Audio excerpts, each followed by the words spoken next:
Big TV భక్తి సమాచారం WhatsApp ఛానల్లో జాయిన్ అవ్వండి. అన్ని విశేషాలు ఎప్పటికప్పుడు తెలుసుకోండి. అందరికీ నమస్కారం. Welcome to big TV. ఇప్పుడు మనతో పాటు మాట్లాడడానికి ఆధ్యాత్మిక గురువులు, జ్యోతిష్య పండితులు బ్రహ్మశ్రీ కిరణ్ శర్మ గురుగారు మనతో పాటు ఉన్నారు. వారితో మాట్లాడతాం. నమస్కారం గురుగారు. అఖండ సమస్త సన్మంగళాని భవంతు. గురుగారు, ఇంట్లో ఎవరైనా చనిపోతే తలకొరివి పెట్టే వాళ్ళు ఖచ్చితంగా ఉంటారు. అది తండ్రి అయినా సరే, లేకపోతే కొడుకైనా సరే. అయితే తలకొరివి పెట్టిన వాళ్ళు పూజలు చేయొచ్చా? అంటే మామూలుగా తలకొరివి పెట్టిన తర్వాత 10-12 రోజులు ఊరి పొలి మీద దాటకూడదు అంటూ ఉంటారు. ఆ తర్వాత నుంచి వాళ్ళు ఏమైనా పూజలు చేయొచ్చు అంటారా? చేస్తే ఎప్పటి వరకు చేయాలి, ఎప్పటి వరకు చేయకూడదు? అంటే ఇది చాలామందికి సమాధానం దొరికిన ప్రశ్నే. సరే, మన టీవీ ప్రేక్షకుల కొరకు మళ్ళీ ఒకసారి దీని గురించి సమగ్ర వివరణ ఇచ్చే ప్రయత్నం చేస్తాను నేను. ముఖ్యంగా తల్లిదండ్రులకే తలకొరి పెడతారు మ్యాక్సిమం. కొంతమందికి అంటే పుత్రులు లేని వాళ్ళకి, కొంతమందికి పాపం ఆడవాళ్ళు కూడా తలకొరి పెడుతుంటారు, కొంతమందికి అనాథలుగా ఉన్నటువంటి వ్యక్తికి తలకొరి పెడుతుంటారు. ఇక్కడ మనం ముఖ్యాంశాలు చెప్పుకోవాల్సినవి, తలకొరి పెట్టినటువంటి వ్యక్తి 12 రోజుల వరకు కూడా ఎట్టి పరిస్థితుల్లో ఊరు దాటి పెట్టకూడదు. ఎందుకు అంటే ప్రేతకి ఒక రూపం, అంటే ప్రేత 12వ రోజు వరకు ప్రేత రూపమే, 11 రివర్స్ 11 రోజు వరకు ప్రేత రూపంలో ఉంటుంది ఆ యొక్క ఆత్మ. అంటే మళ్ళీ మన ఇంటికి రావడం, వెనక్కి వెళ్ళిపోవడం, శ్మశానికి వెళ్ళడం, తన బాడీ గురించి వెతుక్కుంటూ ఉంటుంది. అది నేను I want to come back, నేను మళ్ళీ లేవాలి, నేను నా పిల్లల్ని కలుసుకోవాలి, నేను నా పిల్లల స్పర్శ కావాలి, ఇలా ఒక రకమైనటువంటి భావోద్వేగంతో ప్రేత రూపం అంటారు దాన్ని. 11వ రోజు వరకు ప్రేత రూపమే, ప్రేత అంటే దాని ఆత్మ అంటారు, ప్రేత ఆత్మ అంటారు దాన్ని. తర్వాత 12వ తర్వాత దానికి పితృలోకం అంటే పితృరూపం ఏర్పడుతుంది, అంటే పితృదేవతలుగా మారుతారు. సో కాబట్టి ఈ 12 రోజుల వరకు మనం చేసేటువంటి ఏ కర్మైనా సరే మనకు అనేక రకాల ప్రమాదాన్ని, అంటే బయటికి వెళ్ళినందువల్ల ఇబ్బందులు కలిగిస్తుంది, దీక్ష భంగం అవుతుంది. కాబట్టి పొలిమేర దాటి వెళ్ళకూడదు అని చెప్తుంటారు స్పష్టంగా. కాబట్టి అటువంటి విషయాల్లో నిజంగానే యాక్చువల్గా మనకి చనిపోయిన తలకొరి పెట్టిన మొదలు పెడితే 12 రోజుల వరకు ప్రతిరోజు కార్యక్రమం ఉంటుంది. అంటే ఆ ప్రేతం యొక్క ప్రయాణానికి, అనేక రకాల నరకముల నుంచి విముక్తులు అవ్వడానికి. అందుకే మనకి ఈ యొక్క గరుడ పురాణంలో స్పష్టంగా చెప్పబడుతుంది అసలు ప్రేత రూపం ఎలా ఉంటుంది, ప్రేతం ఎలా వెళ్తుంది, అంగుష్ట ప్రమాణాలు ఉంటుంది ప్రేతం. ఇంతే, ఇంత రూపంలో ఉంటుంది ఆత్మ అనేది. ఈ అంగుష్ట ప్రమాణం ఉంటుంది ప్రేత ఆత్మ అంటే ఇంతే ఉంటుంది. ఉంటుందా? ఎస్ ఉంటుంది. దాని పరిశోధన చేస్తున్నారు, ఆ విషయం వేరే విషయం అనుకోండి. అలాంటి ప్రేత అనేది 11 రోజులు తిరుగుతుంటుంది. ప్రతిరోజు మనం వాటికి పిండ ప్రదానం, తర్పణం ఇవ్వాలి. అలా ఇచ్చిన తర్వాతనే వాటికి 12 రోజుల నుంచి ప్రయాణం స్టార్ట్ అవుతుంది. ఇక నా పిల్లలు నాకు తర్పణం ఇచ్చేశారు, నేను ఇక మోక్షాన్ని పొందడానికి ప్రయాణం చేయని చెప్పేసి మనం పెట్టినటువంటి దీపము, మనం ఇచ్చినటువంటి పిండము, మనం చేసిన తర్పణం, ఈ 3 వాళ్ళకి ప్రయోజనాన్ని, అంటే నరకము నుంచి బయటపడడానికి, స్వర్గలోక ప్రాప్తికి మనం ఇచ్చే మార్గం వాళ్ళకి. ప్రతి వ్యక్తి ఎంత పుణ్యాత్ముడైనా సరే, వాళ్ళ ప్రయాణం ఫస్ట్ జరిగేది నరకానికే స్టార్ట్ అవుతుంది. మన ప్రయాణం నరకంలోకి తయారవుతుంది.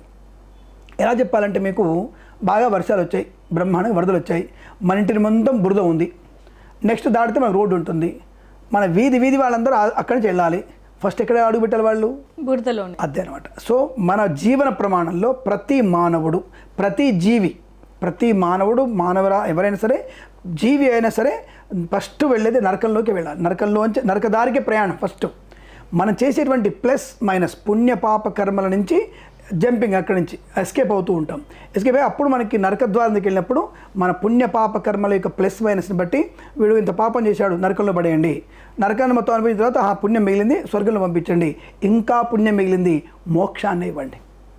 అంటే మళ్ళీ జన్మ లేకుండా ఇచ్చేది మోక్షం, పునర్జన్మ రాహిత్యాన్ని పొందుకునేది. కాబట్టి తలకొరువు పెట్టిన వాళ్ళకి ముఖ్యంగా ఊరు దాటిపోవడం కారణం ఇదే. ఈ 11 రోజుల కర్మ చేయాలి కాబట్టి ఈ 11 రోజుల్లో వాళ్ళ ప్రయాణం ఉత్కృష్టంగా ఉంటుంది, చాలా భయంకరంగా ఉంటుంది ఆ ప్రయాణం.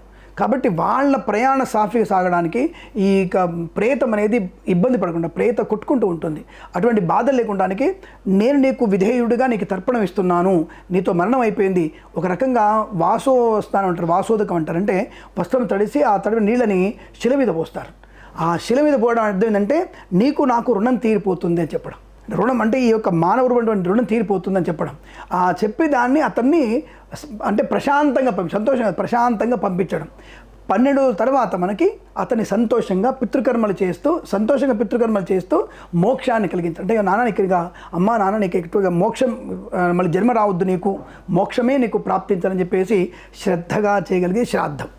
కాబట్టి వాళ్ళని ఉద్ధరించడానికి, నరకంలో నుంచి వాళ్ళు బయటపడేసి స్వర్గలోక ప్రాప్తికి మనం చేసేటువంటి కర్మనే ఈ యొక్క తలకొరివి నిత్య కర్మ. 12వ రోజు కర్మ చేసిన తర్వాత మనం ఇప్పుడు ఆయనకి ప్రేత రూపం వచ్చేస్తుంది. ఇక ప్రతి మాసం చేసే కర్మలు మాసికాలు అంటారు, ప్రతి మాసం చేసే మాసికం అంటారు. ఏ రోజు చనిపోయారో ప్రతి మాసంలో ఆ తిథి రోజున వారి తర్పణం పిండ ప్రదానం. అంటే 13 మాసికాలు అవుతాయి.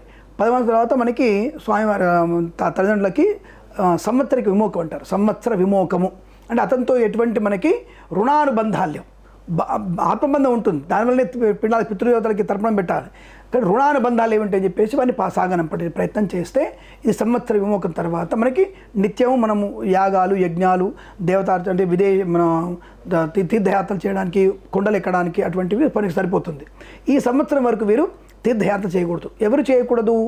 తలకొరి పెట్టినటువంటి వ్యక్తి, ఆయన భార్య ప్లస్ ఆయన సోదరులు, అంటే చనిపోయిన వాళ్ళ కడుపులో పుట్టిన వాళ్ళు, ఈ పెద్దవాళ్ళందరికీ కూడా ఈ సంవత్సర విమోకం వరకు సంవత్సర దోషం ఉంటుంది, సూతకం ఉంటుంది. దోషం కాదు, సూతకం. ఈ సంవత్సర సూతకం వరకు వాళ్ళు యజ్ఞాలు యాగాలు తీర్థయాత్రలు వ్రతము ఏకాదశి ఉపవాసాలు ఈ మహాశివరాత్రి ఉపవాసాలు ఏవి చేయకూడదు. వీళ్ళ గోత్రనామాలతో ఎక్కడ పూజలు చేయించుకోకూడదు, ఎక్కడ చేయించకూడదు. అలాగే మరి నిత్య పూజలు చేయొద్దా? చాలామంది డౌట్, అసలు దీంట్లో దీపం పెట్టాలా వద్దా? మా పంతులు గారు వద్దన్నారు, మాది నెల్లూరు. అసలు గుడికి వెళ్ళొచ్చా వెళ్ళకూడదా, లేకపోతే దేవుని ధ్యానం చేసుకోవాలా చేసుకోవద్దా అనేది కూడా కొంతమంది మహిళలు అంటే చాలామందికి అడుగుతుంటారు, మహిళలు ధ్యానం చేయొచ్చా? మానసిక ధ్యానం ఎవరికైనా మంచిదే. మనసులో లోపల ఉన్నదే నీ దేవుడు, మనసులో శ్రీమన్నారాయణ ధ్యానం చేసుకోవచ్చు. నువ్వు అనుకున్నటువంటి భగవంతుడు ధ్యానం చేసుకోవడానికి ఎటువంటి ఇబ్బంది లేదు. కానీ ఆ మహిళలో ఉన్నప్పుడు నువ్వు అభిషేకాలు చేసుకుంటా, నేను మంచిగా సత్యనారాయణ సంవర్ధన చేసుకుంటా అని మాత్రం కుదరదు. అంటే బయటికి ఉచ్చారణ చేయకూడదు. ఎందుకు చేయకూడదు అంటే ఈ 11 రోజుల దీక్ష అనేది పితృదీక్ష, పితృ సంబంధమైనటువంటి కార్యక్రమాలు చేయాలి. నామస్మరణ, గరుడ పురాణం వినడము.